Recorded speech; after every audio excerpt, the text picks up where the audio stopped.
लग्नानंतर होईलच प्रेम मालिकेच्या आजच्या भागामध्ये आपण पाहत आहोत की आता इकडे जो काही जीवा ही फेरी जी आहे ती फेरी तो जिंकलेला असतो आणि ती फेरी जिंकल्यानंतर आपण पाहतो की इकडे आता सगळेजण म्हणत असतात, खरं तर आता इकडे जो काही देशमुखांचा पोरगा आहे त्या देशमुखाच्या पोराने मात्र इथे आपली लाज राखली आहे, आपली इज्जत त्याने इथे राखली आहे असं इथे आता तो बोलत असतो. आता ह्या सगळ्या गोष्टी बोलल्यानंतर लगेचच आता जीवा म्हणत असतो, हो हो हो आता वेळ आहे ती म्हणजेच की बडे भैयाची. बडे भैया बघा आता तुम्हालासुद्धा असंच खेळायचं आहे बरं का, आणि तुम्हालासुद्धा इथे आपली लाज राखायची आहे. त्याच वेळेला आता काव्या म्हणत असते, हो हो हो तुमचे बडे भैया बघूया आता कसे खेळतात आणि काय करतायत ते. मलासुद्धा पाहायचं आहे ना तुमचे बडे भैया कशा पद्धतीने तीर मारतायत ते, असं इथे आता ती बोलू लागते. आता ह्या सर्व गोष्टी बोलल्यानंतर लगेच आपण पाहतो की इकडे आता जो काही पार्थ आहे तो म्हणत असतो, हो हो हो चालेल ना, मलासुद्धा बघायचंच आहे की काय होतंय आणि काय नाही होते. असं म्हटल्यानंतर आता काव्या म्हणत असते, पण चिटिंग अजिबात करायची नाही आहे. आणि त्याच वेळेला पार्थ म्हणत असतो, नाही नाही मी चिटिंग अजिबात करणार नाही. बघाच तुम्ही मी असं असं हे करेल की एका झटक्यात ती मूठ सुटली जाईल. तेव्हा हळूच म्हणत असतो, पण काव्या मी काय म्हणतो, मूठ सोडूच नका ना. त्यावर लगेच आता काव्या म्हणत असते, देशमुख आता मलासुद्धा बघायचं आहे ना की तुम्ही ही जी काही मूठ आहे ना ती कशी सोडवताय आणि काय करताय ते. मलासुद्धा त्या सगळ्या गोष्टी पाहायच्यात ना, असं इथे आता तो बोलत असतो. त्याच वेळेला आता पार्थ काव्याला गुदगुल्या करत असतो. पार्थने काव्याला गुदगुल्या केल्यानंतर इकडे आता लगेचच जी काही काव्या आहे ती म्हणत असते, काय चालले देशमुख, असं कोणी करतं का? हां, तुम्ही गुदगुल्या करून जिंकू शकता असं तुम्हाला वाटतंय का? नाही देशमुख, तुम्ही फार चुकीचं करताय. असं चिटिंग नाही करायची बरं का, अजिबात चिटिंग नाही करायची, असं ती इथे बोलत असते. तेव्हा इकडे आता तो म्हणत असतो, हो का, गुदगुल्या नाही, बरं ठीक आहे, मग तुम्ही हातानेच तुम्हाला ज्या पद्धतीने सोडवायला दिलं आहे ना त्याच पद्धतीने तुम्ही ते सोडून दाखायचं आहे. जोपर्यंत तुम्ही त्या पद्धतीने ते सोडून दाखत नाही तोपर्यंत तुम्ही जिंकला नाहीत, ही गोष्ट मात्र इथे सिद्ध होत आहे, समजलं. आता इकडे पार्थ म्हणत असतो, बापरे आता कसं सोडायचं, काय करायचं बाबा, कारण इथे पार्थला तर फार टेन्शन आलेलं असतं. कारण इकडे जी काही काव्याने मूठ इथे बांधलेली असते ती मूठ काही केल्या इकडे आता सुटत नसते. त्यामुळे आता इकडे जो काही मानिनी आणि विक्रम आहेत ते म्हणत असतात, अरे पोरांनो तुम्हाला त्या पोरी भारी पडतात का.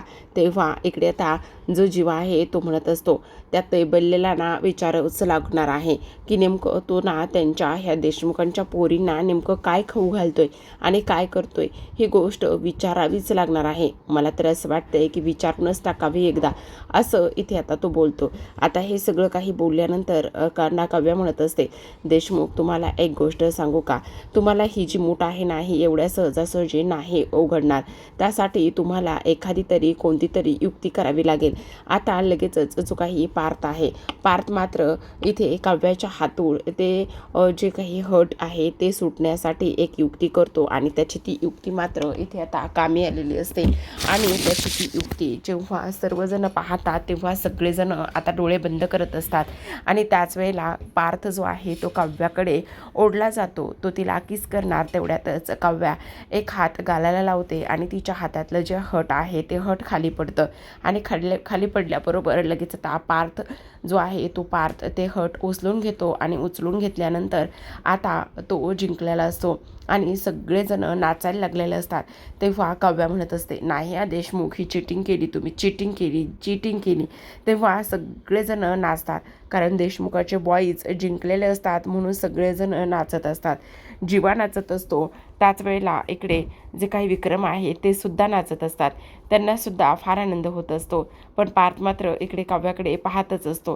त्याच वेळेला पार्थ आता ते हट घेतो आणि काव्याच्या हातामध्ये देत असतो. आता समोरच इकडे जी रम्या आहे ती उभी राहिलेली असते आणि ती रम्या हे सगळं पाहत असते. तेव्हा मिथुन काका म्हणत असतात, अगे रम्या मला एक गोष्ट सांग, आणखी कोणते कोणते खेळ आहेत का, झाले एवढेच. तेव्हा रम्या म्हणत असते, नाही नाही नाही नाही नाही अजून तर खूप सारे खेळ आहेत. आता तर देशमुखांचे बॉयज जिंकलेले आहेत. आता असा एक आगळा वेगळा खेळ आहे ना तो खेळ खेळल्यानंतर मग खरी मजा येणार आहे. तेव्हा मिथुन काका म्हणत असतात, अगे रम्या, अजून कोणता खेळ आहे ते तरी सांग. नवनवीन खेळ एवढे तू आखलेले आहेस, ते खेळ आम्हाला सुद्धा जरा कळू दे की नेमका दुसरा खेळ कोणता आहे. तेव्हा रम्या म्हणत असते, थांबा थांबा थांबा, आता बसा इथे. पार्थ आणि तेव्हा जीवा दोघांनाही ती खुर्चीवर बसवते. आता रम्याच्या हातामध्ये काजू कतलीची डिश असते.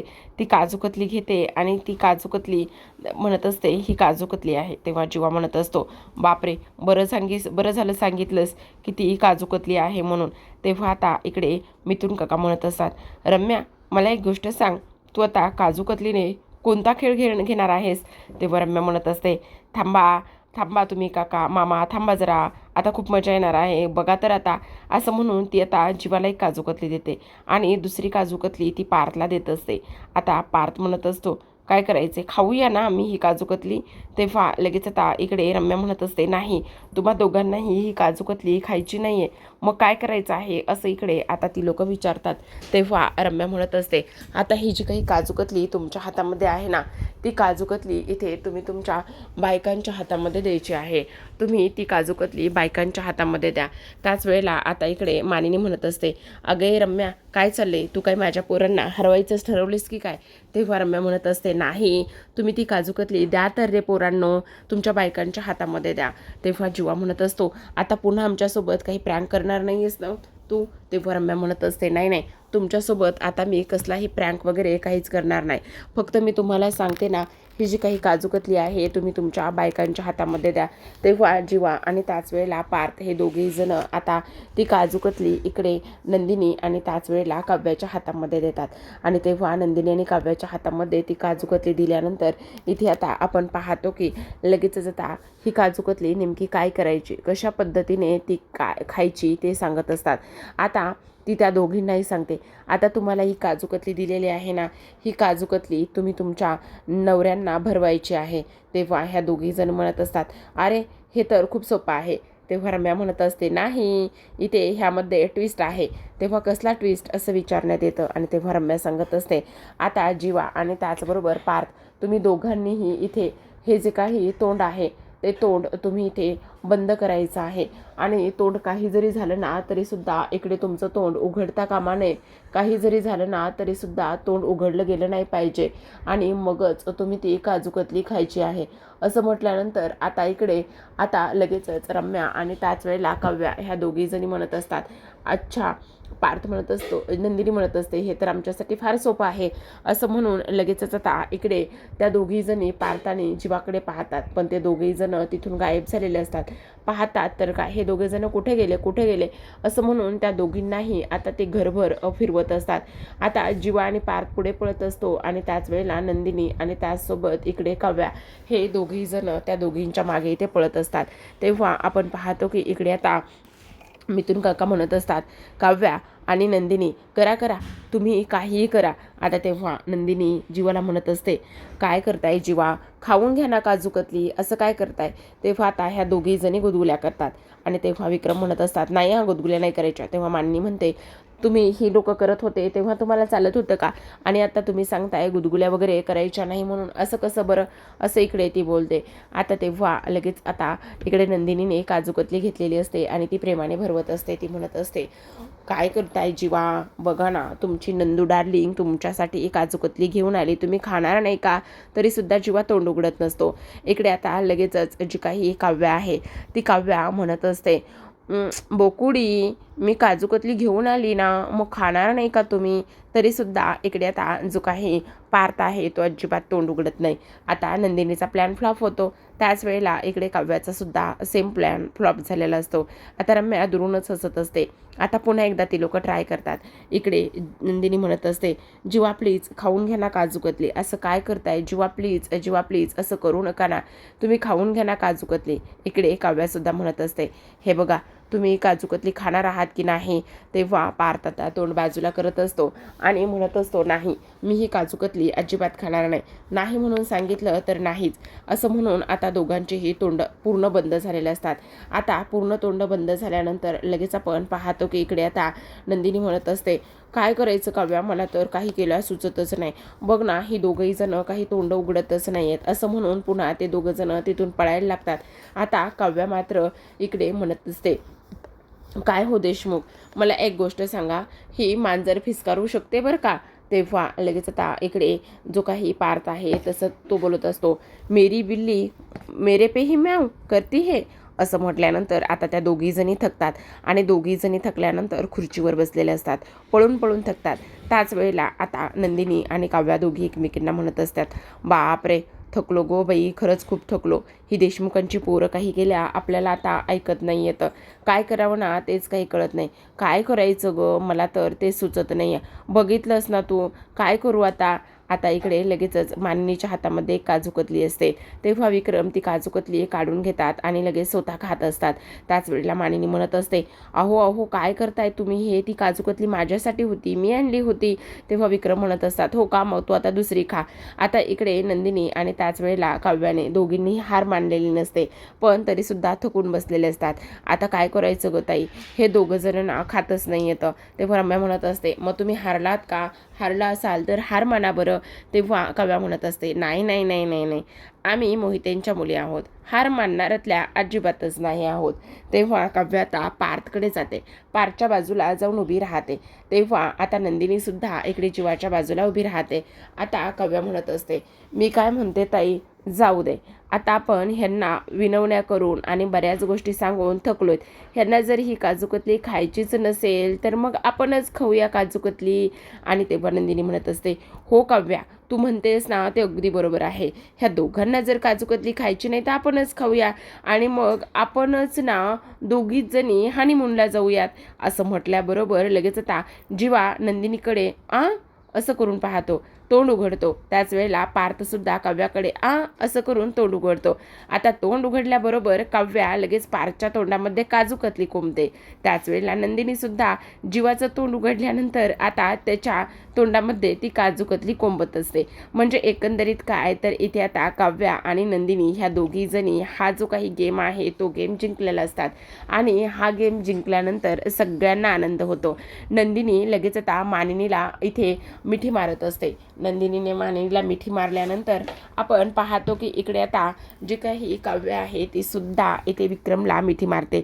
सगळ्यांना आनंद झालेला असतो. आता नंदिनी त्यासोबत काव्या, विक्रम, मानिनी आणि इकडे युग हे पाचही जण आता नाचत असतात, डान्स करत असतात आणि डान्स करत असताना त्यांना मात्र खूप छान वाटत असतं.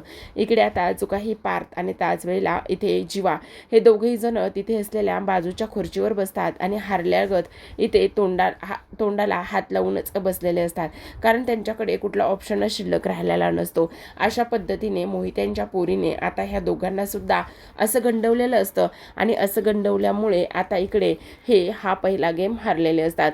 2 गेम तर ह्यांनी युक्तीने जिंकलेला असतो, पण काव्या आणि नंदिनी सुद्धा काहीतरी युक्ती करू शकतात ही गोष्ट त्यांच्या लक्षातच आली नाही. आता रम्या म्हणत असते, बरं बरं, चला चला चला, आता ह्या गेमचे विनर आहेत इथे देशमुखांच्या ह्या दोन्ही सुना म्हणजे मोहितेंच्या पोरी. आता पुढचा गेम आहे की नाही, आता पुढचा गेम काय आहे असं ते लोक विचारतात. तेव्हा इकडे आता जीवा नंदिनीचे पाय एकमेकांना बांधले जातात. त्याच वेळेला इकडे काव्या आणि पारचा एक एक पाय एकमेकांच्या पायाला बांधला जातो. आता इकडे पाय बांधल्यानंतर लगेचच इकडे आपण पाहतो की सगळेजण म्हणत असतात, रम्या तू पाय बांधून नेमकं काय करणार आहेस, तू असा पाय का बरं बांधला आहेस? सगळेजण रम्याला विचारू लागतात, अगं रम्या, कसला खेळ खेळणार आहेस तू नेमका, सांग ना. तेव्हा रम्या म्हणत असते, आता हा खेळ खूप जास्त आगळा वेगळा आहे. म्हणजे ह्या दोघांच्याही पायाला मी बांधला आहे. म्हणजे बघा ना, हे दोघेही जण कपल आहेत. प्रत्येक कपलला असं वाटतं की आपण त्या कपलसारखं असावं, त्या कपलला असं वाटतं की आपण दुसऱ्या कपलसारखं असावं. म्हणजे प्रत्येक जण इमॅजिन करत असतो ते किती बेस्ट कपल आहे असं इमॅजिन करत असतो. आणि ते इमॅजिन केल्यानंतर आता इथे तेच कॉर्डिनेशन आपल्याला ह्या दोन्ही कपलमध्ये पाहायचं आहे. म्हणजे बघ ना, आता कोण हा खेळ जिंकतंय ते करायचं आहे. खरं तर ह्या खेळाची एक आउटलाईन मी ठरवली आहे. हा इथे एवढा पॅसेज आहे आता समोर एक टेबल आहे आणि त्या टेबलवरती एक गजरा ठेवलेला आहे. आता जे कपल सर्वात अगोदर धावेल आणि तो गजरा घेऊन आपल्या बायकोच्या केसामध्ये माळेल ते कपल इथे जिंकलेलं असेल, असं इथे आता तो बोलत असतो. आता हे सगळं काही बोलल्यानंतर लगेचच आता नंदिनी म्हणत असते, अगं रम्या, आपण एक गोष्ट ऐक ना, ह्या गोष्टी करण्याची काहीच गरज नाही. म्हणजे मला काव्याबरोबर स्पर्धा करायची नाही आहे आणि काव्याबरोबर स्पर्धा करून मला जिंकायचं सुद्धा नाही आहे, खरंच नाही करायचं आहे. तेव्हा काव्यासुद्धा म्हणत असते, हो रम्या, इथे नंदिनीताई अगदी बरोबर बोलते. आम्हा दोघींमध्ये कसलीही स्पर्धा करायची नाही आहे आणि कसलीही स्पर्धा इथे करून आम्हाला दोघींना एकमेकींना टार्गेट नाही करायचं. त्याच वेळी रम्या म्हणत असते, अगं ही कोणतीही स्पर्धा नाही आहे, अगं हा फक्त एक गेम आहे आणि एन्जॉय म्हणून आपण हा गेम खेळतोय. आपल्या दोघांच्याही, तुम्हा दोघांच्याही कपल्समध्ये किती कॉर्डिनेशन आहे ना, ते आपल्याला पाहायचं आहे. बस एवढंच याचं काम आहे, बाकी काही नाही आहे. आता रम्या म्हणत असते, आता तुम्हाला आणखी एक गोष्ट सांगते. इथे समोर असलेला तो गजरा घ्यायचा आणि आपल्या बायकोच्या केसामध्ये माळायचा आणि जो पहिला येईल तो विनर असेल. पण तरीसुद्धा नंदिनीला हे फारसं काही पटलेलं नसतं. नंदिनी म्हणत असते, हे अजिबातच मला पटत नाही आहे. आणि त्याहूनही सगळ्यात महत्त्वाची गोष्ट म्हणजे की इकडे आता जो काही पार्थ आहे तो म्हणत असतो, हे बघ रम्या, ह्या सगळ्या गोष्टी तू म्हणतेस म्हणून आम्ही करतोय खऱ्या, पण आम्ही एकमेकांना हरवण्यासाठी नाही खेळणार आहे. म्हणजे मला माझ्या छोट्या भैयासोबतच स्पर्धा नाही करायची. तेव्हा रम्या म्हणत असते, हे बघा, तुम्ही भाऊ आणि बहिणीमध्ये स्पर्धा नाहीच करायची, हा फक्त एक कपल गेम आहे, असं म्हटल्यानंतर आता विक्रम म्हणत असतात, असू दे रे पार्थ, कशाला उगाचच एवढं सगळं काही करतोयस, त्या सगळ्या गोष्टीची काही गरज नाही आहे, एवढ्या सगळ्या गोष्टी करू नकोस बरं का, असं सुद्धा आता इकडे तो बोलतो. त्याच वेळेला आता इकडे रम्या म्हणत असते, हो मी म्हणते ना ते अगदी बरोबर आहे, काही जरी झालं ना तरीसुद्धा इकडे ह्या सगळ्या गोष्टी करूयात आपण, खूप मजा येणार आहे. तेव्हा मानिनी म्हणत असते, हो हार जीत काय होतच राहते, तुम्ही खेळायला सुरुवात करा बरं हा गेम, असं म्हटल्यानंतर आता सगळेजण ह्यांना बेस्ट ऑफ लक देत असतात आणि सगळेजणांनी बेस्ट लक दिल्यानंतर आता इकडे जो काही जीवा आहे तो नंदिनीचा हातामध्ये घेतो आणि जीवाने नंदिनीचा हातात घेतल्यानंतर इकडे आता लगेचच पार्थसुद्धा काव्याचा हातात घेतो. तेव्हा रम्या मनातच म्हणत असते, हा फक्त तुमच्यासाठी एक गेम असेल, पण हा तुमच्यासाठी गेम नसून आता इकडे माझ्या जिंकण्याचं हे एक साधन आहे. जर इकडे काव्य आणि पार्थ जिंकलास ना तर तू तो गजरा, इथे आता जी काही काव्य आहे तिच्या केसामध्ये तू तो गजरा माळू शकतोस आणि तुम्ही दोघंही जिंकू शकतात. पण पार्थ आणि काव्या, मला तुम्हा दोघांना जिंकू द्यायचं नाही आहे. खरं सांगायचं म्हणजे मला तुम्हा दोघांनाही हरवायचं आहे.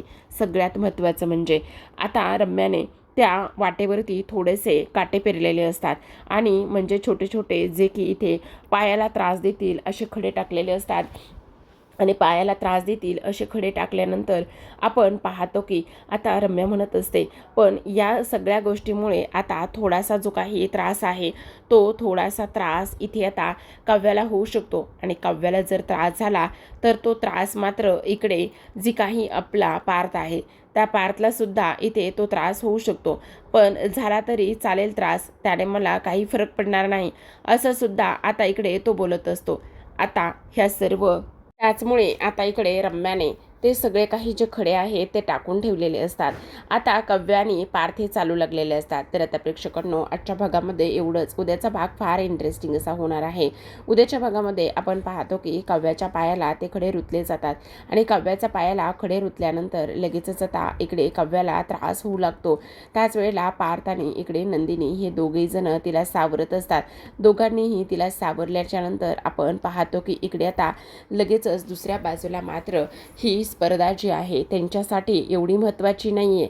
तेव्हा नंदिनी म्हणत असते, मला माझ्याच बहिणीसोबत कोणतीही स्पर्धा करायची नाही, खेळू तर सोबत खेळू, जिंकू तर सोबतच जिंकू आणि एकमेकांची साथ कधीच सोडणार नाही आहेत आम्ही, असं सुद्धा इकडे आता नंदिनी बोलत असते. आणि अशा पद्धतीने हा खेळ जो आहे तो इथे संपन्न झालेला असतो. पण इकडे मात्र रम्या म्हणत असते, नाही आई, मी एवढ्या सहजासहजी हार मानणार नाही आहे. आता खरं पाहायला गेलं ना तर त्या दोघी नाही फुटू शकत. पण मग फूट पाडायची असेल तर ती कोणामध्ये पाडावी असं जर वाटलं ना, तर ती फूट फक्त आणि फक्त इकडे काव्या आणि पार्थ ह्या दोघांनाही एकमेकांविरोधात भडकवलं तर मग मात्र फूट पडू शकते, असं इथे आता ती बोलते. त्याच वेळेला वसू तिच्याकडे पाहतच असते. आता रम्या कशा पद्धतीने पार्थ आणि काव्यामध्ये फूट पाडण्याचा प्रयत्न करेल हे पाहणं फारच इंटरेस्टिंग असणार आहे. तर पाहत रहा लग्नानंतर होईलच प्रेम.